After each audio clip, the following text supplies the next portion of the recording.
Yeah, we're live. We are live. I don't know why it catches me out when it goes. Been It's, sitting there's a there for big the last countdown on 5 minutes, waiting for the there. countdown to. Welcome to the Do Three races Q&A, coaches Q&A for the Compton Verney Sprint and for the what's the other one? On the Edge, middle distance triathlon. This is your opportunity to ask as many questions as you like. We haven't had a huge amount sent in, so I'm hoping that our pretty comprehensive athlete guide and briefing and all that kind of stuff has covered what you need to cover. But this is your opportunity to send us some questions if you have anything. So best way to do this, I think most of you are probably going to be watching this on YouTube, is if you type a comment in the comments box on YouTube, it should pop up our end like magic, and we'll see them on the screen, and we'll try and cover off as many of those as possible just to get the ball rolling. There's quite a few people watching already. If you could let us know if you can actually hear us and see us all right, because you start these live things and it's very difficult to know if you're actually transmitting, you're on silent or something. So some kind of feedback or comment would be good so that we can know we're not at least wasting our time and breath. Okay, so what we'll do just to start then, we're not going to go through the race briefing because we've already done that. So this is purely for the Q&A. So we're just going to talk about what's coming over the weekend and give you guys a chance to drop in and type your questions in if you have any, and then we'll go from there. So first of all, I wrote, we're going to talk about the weather. That's what we like talking about, in this country, isn't it? So first of all, well, it was looking absolutely boiling hot, wasn't it? Yeah, For and most it's been of last absolutely week. boiling hot. Beautiful last weekend was stunning. Yeah. Now, not so much. Now, not so much. When I looked a couple of days ago, thanks, Michelle. Thanks for telling us that you can hear us. That's good. You got any questions, Michelle? Then obviously fire them in. It was torrential downpours and thunder and lightning a couple of days ago, wasn't it? So we were kind of terrified. But it seems to have picked up a little bit since. It looks like it's not going to be great on Saturday. So it's going to be fun Saturday. But I think hopefully we're going to try and get most of it done before Saturday, so we don't have to stand out in the rain. So it looks like we might have some storms on Saturday, but on Sunday it's not looking.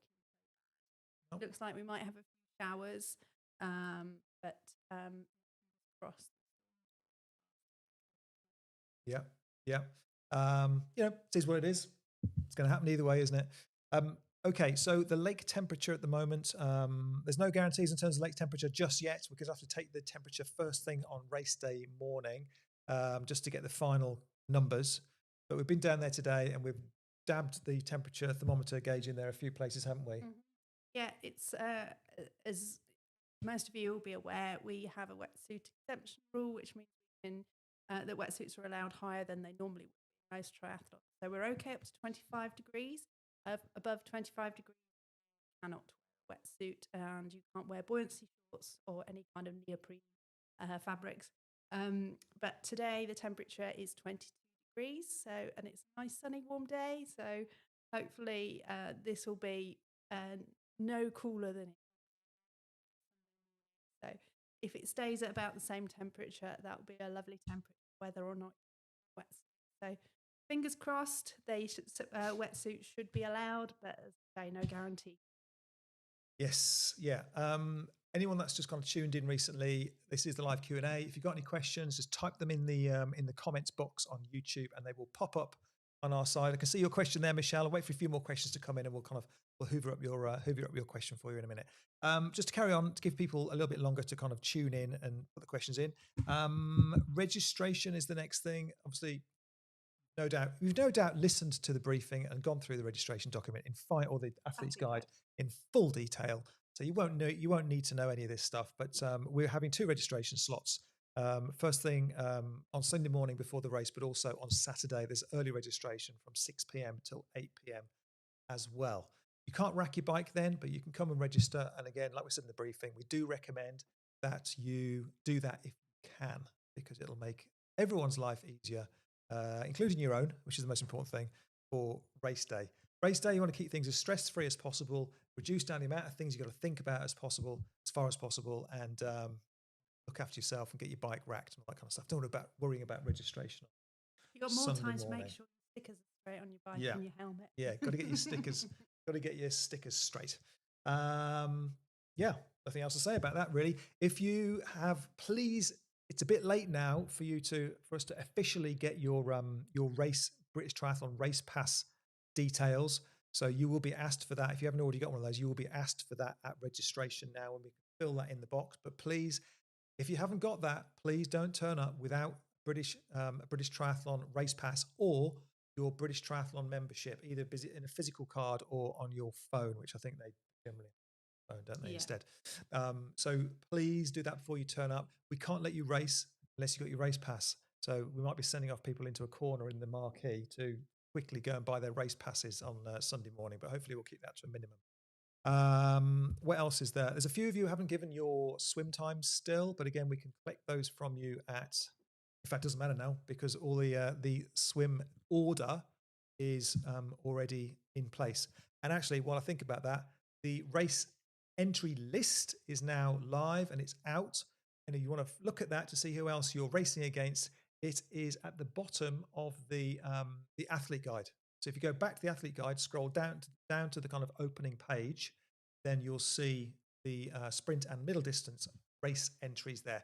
We've got 102, I think it is, middle distance racers and lots of sprinters. We've got 230 or thereabouts sprinters. So some decent numbers this year, which is really good.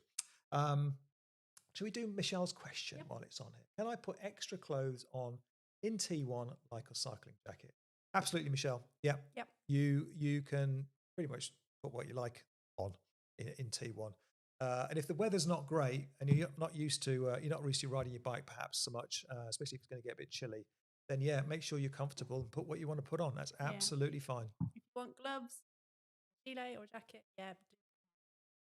Yeah. Better to be nice and comfortable.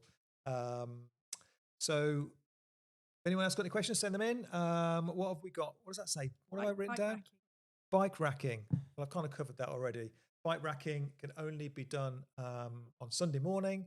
And when you bring your bike to make sure it's roadworthy, they will be checked on the way into transition before you rack your bike. Do some safety checks in terms of making sure everything's working as it should be, making sure the brakes are working, and you've got your bar end plugs stuck in the end of your bar ends. They will also check things like your helmet to make sure when you go to transition to put your bike in, helmet on, so that your helmet can be checked, make sure it's done up so that your helmet can be checked for safety. And then anyway, so you can take your bike in, you will take your bike and put it on your number. So you look in transition, there's one side for middle distance and one side for sprint. You'll be able to find your number there somewhere and you put the bike facing you. Yeah. So you hang it by the saddle. The saddle goes on your number, which is stuck on the rack. And as you're facing your number, the handlebars should be. Yep. You have to keep transition nice and neat and tidy. Try not to kind of throw stuff around. There will be British Triathlon officials in there keeping a bit of a beady eye on you. But as long as you keep things nice and tidy, then you should be absolutely fine. Just be conscious. It's quite easy in the heat of the moment to let your gear kind of disappear all over the transition, but just try and keep it nice and tight to your area of the bike. Yeah, you've got about 50 centimetres between your bike and the next bike. That's not a huge amount of space, so please don't bring big bags in transition. Just bring what you need for the race. Anything else, and leave it in the car. It's if you put your stuff in the way of somebody else's bike, it's not really fair for them. And strictly speaking, you could get penalised if you do that. But please just keep it nice and tidy. Keep within your space, and make sure that people aren't going to be. Thanks for the questions, Michelle. Let's start hoovering those up. Michelle says your mic keeps on dropping a little bit. I'm get a bit not closer talking to it. Yeah. Right. What's the next one? How many people will go into the lake at the same time? Well, you'll all be in there probably at the same time at one point, but you'll be fed into the lake in single file. So it won't be a mass start or anything like that. You're going to be lining up in rough speed order. So that's the order in which your race numbers will be given out. So you'll be lining up in race number order. So that should equate roughly to speed. And you'll be fed into the lake in quick succession, one after the other. But it shouldn't be, because of that. It should be fairly kind of stress free in terms of hustle and bustle from other swimmers. Yeah, it should be that the swimmers who are faster than you will be in front of you, so they should go off ahead and shouldn't feel like you're being swum over by people, unless lots of people have got their times wrong. But it should be much more comfortable than the mass starts that we used to have. So yeah, should be okay. Okay. Again, there's a few more people coming on now. If you've got any questions at all, no question is too daft. Type it in the comments box and it'll pop up on our screen, and we'll cover those up for you while we're on. Toilet availability. Yes, there's going to be toilets on site. They are kind of liberally scattered around the place. Where are they? There's some down by the main marquee tent. We have a couple down by the actual swim queue as well. Where else are we have a couple up by transition. So just where you run in with your bike, there'll be a couple of toilets just outside transition there. Yes. That's it. No more questions. No? Michelle, thank God you've sent us some questions. Otherwise, we've been standing here waiting. I've made a comment here to talk about buoyancy shorts. I was at the lake the other day and been asked lots of questions about whether we should wear a wetsuit or not during the swim, particularly by the sprint athletes, because there's a bit of a trade-off between you might go a bit faster with a wetsuit on, but you've got to take the wetsuit. Oh, blimey. Okay, shall I leave? No, I'll tell you why that is. That's because of my automated thing. There we go. Now it's zoomed in on me. That's not very good, is it? That's fine. You carry on. You're talking anyway. No, that's going to go back. Oh, there. I'm going to put it right. No, put it right on you there. No, thanks. You're the one who's. Anyway, so what I was saying now. Buoyancy shorts. Buoyancy shorts. Yes, lots of people asking about wetsuits and whether you should wear wetsuits and this kind of thing. Oh yes, and I was talking about whether or not it's worth wearing one in the sprint, because you're going to be faster with a wetsuit on. Most people are, but it's going to take you time to take it off. So it's kind of a bit of a trade-off, really. And the reality is, for most people, it's 6 and 2 3s. It won't make much difference either way. And what we normally say is, if you're do whatever's going to make you feel more comfortable and confident in the water. A lot of people they feel a bit more kind of safe and secure if they're in their wetsuit, especially if they're not used to swimming without. But just do whatever's going to make you feel comfortable. I wouldn't worry too much about speed side of it, because I don't think it will make all that much difference over 400 meters. And anything to add to that? No. Okay. And in terms of buoyancy shorts, yeah, we were asked about if it's wetsuit legal and it's kind of borderline temperature, is it okay to wear buoyancy shorts? And the answer to that question is quite an easy one. No, it's not okay. I was quite surprised about that. I had to check the rules on that myself. I kind of figured that if we can wear a neoprene wetsuit and it's optional, you should be able to wear buoyancy shorts. It's kind of logical, makes sense, that does to me. But no, they're classed as a buoyancy aid. No buoyancy aids are allowed. So that's a straight no. It's either with wetsuit or without. Yeah. So whether wetsuits are legal or whether wetsuits are banned, there's still no buoyancy. Yeah, got some more questions coming in, guys. So keep them coming. This is better. How many aid stations are there? From Elizabeth, there are 3 aid stations in total. It depends which event you're doing. If you're doing, there's 3 aid stations in total. For the sprint triathlon, there is only 1, and that's going to be at the tail end of the run. Actually, it's really kind of designed. The aid stations are really there for the middle distance athletes. That's the way the kind of course was designed, because the idea is that the sprint athletes, if you're well hydrated and well fueled at the start, you should be fine for a sprint to get through it self-sufficient. You might be able to you might want to carry your own bits and bobs, but you should be okay. So that's why the aid stations are where they are.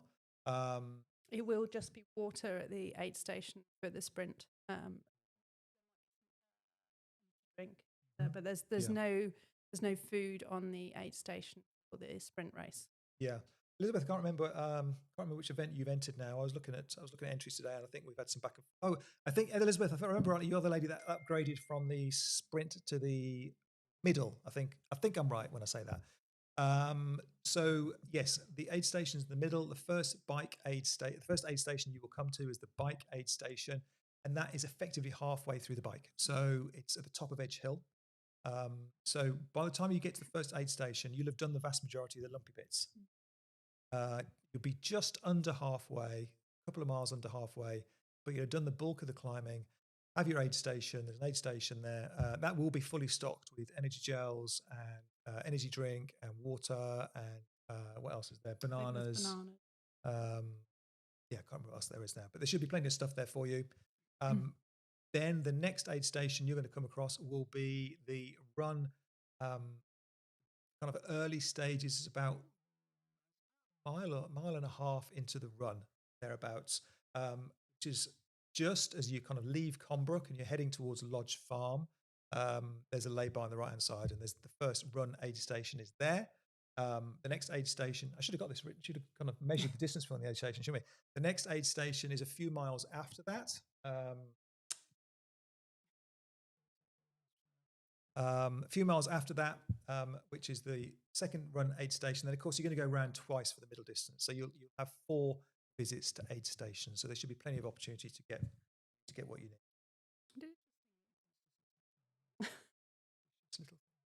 Yeah, so 4 aid stations effectively on the run. To do your twice and 1 on the bike. Thanks you. What else we got? Barry, I know there's no headphones. I haven't seen about fitness watches. Could you clarify? Yeah, not a problem with that at all. Yeah. Not a problem with that at all. I think if they were to ban fitness watches, I think basically no one would turn up these days. I think everyone wears them. So you should be absolutely fine with that, Barry. Also, it's a safe place to store our car keys during the event. You can come to Race HQ. We don't have a formal safe kind of drop-off area, but if you come to Race HQ, we'll do what we can to look after some bits and bobs. We're not in a position to kind of, if 300 people turn up with race bags, we don't have a facility where we can kind of number bags and all that kind of stuff. If we have the odd person who's got some things they genuinely can't put anywhere else or leave with a friend or anything like that, then we'll look after those for you. Not a problem. That's it. Any more questions from anybody? I feel like we haven't spent long on here. What should we talk? Shortest broadcast ever. Amongst ourselves for a while. They've heard enough. Okay, well, we've provided you with a lot of information. I hope we've answered all your questions. We will be around on race day morning and at registration if you do have any last minute panics and things like that. And of course, send us a message in the meantime if you've got any questions. Our job is to make you have the best day you could ever have in a triathlon environment. But seriously, it's really important to us that you guys have a great race, and that's what we spend our time trying to make sure everything runs smooth for you. So do what we can for that. A friend doing the middle distance asked if I should read these before I read them out loud. Yeah. You could say anything, couldn't it? A friend doing the middle distance asked if I could run alongside them briefly during the run leg for support. I'd stay clear of others and not disrupt the race. Totally understand if it's not. So there's a thing called outside assistance. You're not allowed outside assistance, and it's if anything can be deemed as outside assistance, then that's a no-no. Now, running with somebody to support them could be deemed as outside assistance because you're providing kind of motivational support and that kind of thing. Yeah, in my mind, that's a bit of a grey area, and you see it happening at races all the time. And in fact, I've been supporting coached athletes, and it is the same as kind of going, come on, you're doing really well. That's providing support. Is that assisting an athlete? Anyway, the answer to the question is, I don't really know. I would steer clear of that. I would steer clear. I'm sure. I'm not going to say this because I get myself into trouble. Well, I was going to say if you're out and about, if you're out on the course, somewhere out on the course, and you jog along with them for a few moments, I'm sure that will be absolutely fine. But if you're running half a lap with them, that's something different. I think we've just kind of leave it there, really. Is that a good enough answer? I hope that answers. I know it's a bit vague. I'm sorry, John, but British Triathlon will be on site. You can ask them. They will be on site in the morning, and we'll find out actually what the official is, because it's a good question. Okay, Michelle, where are the best places for spectators to watch the sprint? Well, if I was watching the sprint, I'd stay pretty much right at the start. You've got access to the swim there. You see people going out on the bike. I always like watching mount and dismount line. That's always quite good for entertainment value. You're not really going to be able to get out on the bike, particularly because they just disappear off, and then they come back, and you'll see them when they come back. but I would hang around the sprint area. There's teas and coffees and cakes and somewhere to sit, somewhere to go out of the rain if it's raining. That's where I'd be. Agree? And Yeah. then you're by the finish line as well. So the best place is definitely somewhere near the marquee, maybe with a wander up to the Mount Distance for entertainment. And we've got the marquee, we've got the touchscreen timing machine thing. So if you want to see where they're doing, what their splits are, then that's there for you as well. Millie, good or bad idea to do a swim squad on Friday, or should I rest? I'll take that one. Well, Millie, if you do come to swim squad on Friday, I will let you off a tough threshold session, and you can just swim easy if you want to. But I would say it's fine to swim Friday before Sunday just to loosen up. There's harm in that. Are you doing the middle, Millie? What's Millie doing? I can't remember. I think you're doing the middle, aren't you, Millie? Same answer. Yeah. Same answer. Yeah. Just make sure you get enough sleep between now and then. And I know swim squad is early. If you have a good night's sleep beforehand, then come. If you have a rubbish night's sleep beforehand, have a lie in. Yeah. That's it. Anything else from you? Okay. Any last minute questions? We'll give you 10 seconds. Press ups. Oh, we've got another one. Okay, good. Got another one. Thanks, Barry. You pulled it out of the bag there. I have a phone pouch on my bike so I can see the screen. Is it allowed to use it for Strava purposes with the route on it to make sure the bike course itself as a first timer? If not, it's fine. No worries, Millie. You're not supposed to have phones with you. So it's similar to the running with athletes answer, I think. I know the point. I know why you want to use it, but it is against the rules. So taking your phones is not allowed, as far as I'm aware. I will double check that actually, because check it for whether you're allowed to. Yeah. Let me just make a note of that. Phones. The reason I'm hesitating is I'm sure I remember someone mentioning a change. Something. I think there is something that's changed, but I can't. Let us look into that, Barry. And I would obviously bring it and hunt us down at registration. We'll both be around and we'll answer that question for you there, or we can put it out on the Facebook group. If you're in the Facebook group, there's a race Facebook group. We'll put it in there as well. So what's that? Phones, and what was the other question? And running. Okay. We'll answer those two questions for you. Was the other one? Was that you as well, Barry? Yeah, that was you. Oh no, John. Okay. Yeah. All right. John, about what advice do we have for tapering? I'm not sure. Did we conclude which race John was doing? Don't know about John. Don't know. So I would just say keep moving, but no more hard sessions between now and Sunday. So yeah, just keep yourself nice and loose. Maybe do a few sort of little short, sharp efforts, just up to 30 seconds, but no more. And just sort of just keep moving. Maybe have Friday off, and Saturday just do short bike followed by a very short run, just to make sure that everything's working and you're all ready. Well, you've done your training now, haven't you, Barry? Is it Barry? Was it Barry? No, John. It's John. You've done your training now, John. So you're not going to get any fitter, but what you can do is wear yourself out. So you want to be nice and fit and fresh on race day. So.